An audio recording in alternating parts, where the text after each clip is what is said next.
The official Magic accounts just dropped a juicy little deuce. A proverbial weeaboo dump. A juicy nugget of materia. The art of two of the most iconic characters from the upcoming Final Fantasy collaboration. I recorded this on the day they dropped it, but it took me a little while to get the edit finished because it's a big edit. I'm breaking news now. Content's hard. Let's talk about that in today's video. Give me your money! Weebs everywhere are rejoicing. Final Fantasy is coming to Magic the Gathering. Finally, it's not just a body pillow or pasta and sauces. We get some good card game content. Wow, that is delicious. Finally. Some good fucking spiky-haired twink content. Of course, there was the Final Fantasy card game, but let's be honest, you only knew 2 people that played it, and one of those people did wear a fedora. Landing on shelves and into our hands and our hearts in June. It, alongside Spider-Man and a yet-to-be-announced Universes Beyond set, will give us more intellectual property crossovers than we can shake a Sublime Llama at. I guess some of you might not know what Final Fantasy is. It's the first game your cousin played when you were kids, where our main character got killed, and now he thinks it's the crowning achievement of all human artistic expression. And that's why he 3D printed that statue of her, with realistically rendered bulge. And that's why he insisted on installing the lingerie mod for the remake onto your PC, and now your girlfriend thinks you're weird. She just doesn't understand. This is art. Final Fantasy is the story of the fantasy family of which you are the final one. It's less about story and more about big swords, spiky haircuts, waifus, and iconic music. Like that one song you know from that one game. This one. Or this one. Or this one. And who can forget classics like this?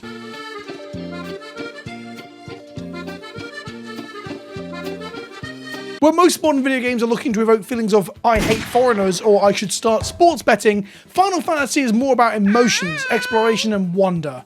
Wondering how any of these cunts keep their hair that fancy. To celebrate the announcement of Final Fantasy VII Afterbirth, we've got these new teaser images from the official Magic the Gathering account. On the left we have Sephirothi, the poster boy for regular hair conditioning. Mr. Panten can be seen studying the blade and wearing an outfit best described as that thing you will absolutely see someone wearing at an anime convention. The only reason it doesn't look as good on the Comic-Con attendees as it does on our boy Seth Rogen here is that Sephi boy has an unrealistic physique, absolutely unattainable male beauty standards, like a lean muscular otter filled with fat-free froyo. Believe me, I've done my research. You can take shots out of those back dimples.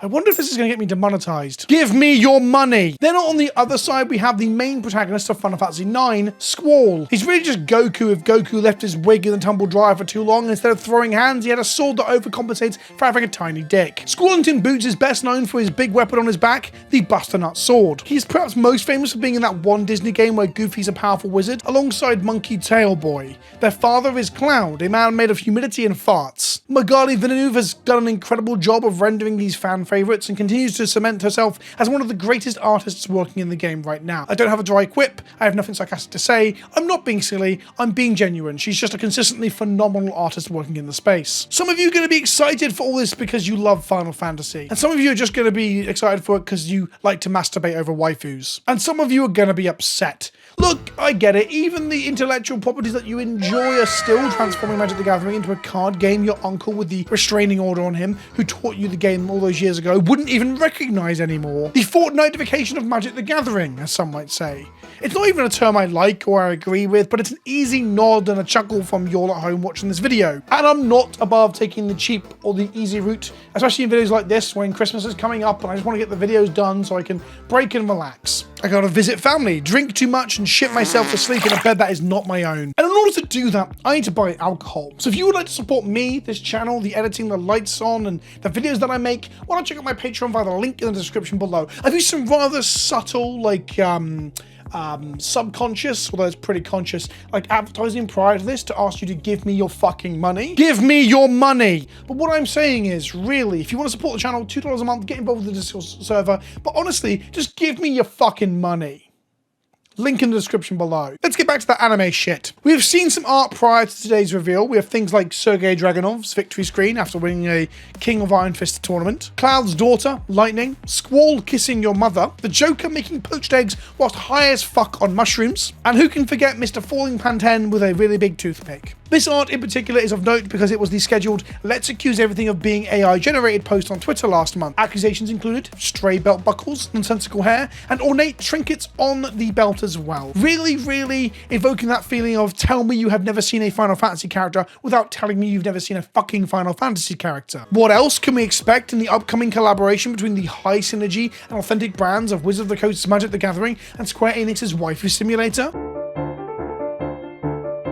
A face like a chewed condom. The Green Man Group, Jawas, Big the Cat, blue text boxes, like on the card frames or something. Cactus Man, Battle Chickens, big fucking monsters. Grey text boxes, again on the card frames or something. Swords, midlife crisis swords, bubblegum swords, overcompensating for your ugly cock swords. Swords with guns in them. Haircuts 12-year-olds think are cool. Fan service, man with hand stuck inside can. Belt cuckoldery. Side quests. Dancing, comedy, J-pop bands, bunny girls, weird mouths, unskippable cutscenes, waifus, and probably more waifus. I personally hope the escalation mechanic features in order to evoke the ever-escalating fan service of the Final Fantasy franchise. This is an official statue and it was released at $730. I'm not making this up. This is me pausing for effect, by the way. I've been quite punchy throughout the video. I thought I'd just take a moment for you all to admire, take in, breathe, perhaps even smell the fan service. The statue is also available in fully naked as well. I think it's officially licensed. I doubt a company could get away with it if it wasn't. Yeah. I unironically hope that this somehow makes it onto a Magic card. It'll be so funny. It'll be grim, but it'll be very funny. Maybe this latest crossover will get me more into Final Fantasy. Maybe it'll make me feel more interested in the games. Doctor Who did that. I didn't really like Doctor Who before, and the cards were so cool and interesting. It actually made me go back and watch Doctor Who with at least a tongue in my cheek or a sense of irony that allowed me to enjoy it. I'm not going to go play Final Fantasy VII, neither the remake nor the Afterbirth, because I haven't played 1 through 6, and I feel like I'll be very lost in terms of story. Maybe next year I'll finally sit down and engage with the Final Fantasy property through its rich and varied works, by reading some innocent fan fiction, or picking up the kind of bust or figurine that would make my wife consider leaving me. I hope you've enjoyed this video. Please consider giving it a like and subscribing, and if you really like the shit that I make, give me some fucking money on Patreon. I'm Vince, also known as PleasantKenobi on the internet. Thank you for watching. I hope you've enjoyed the video. Leave me a comment telling me how handsome I am, and I'll see you in the next one, you little fuck. Ta-ta for now.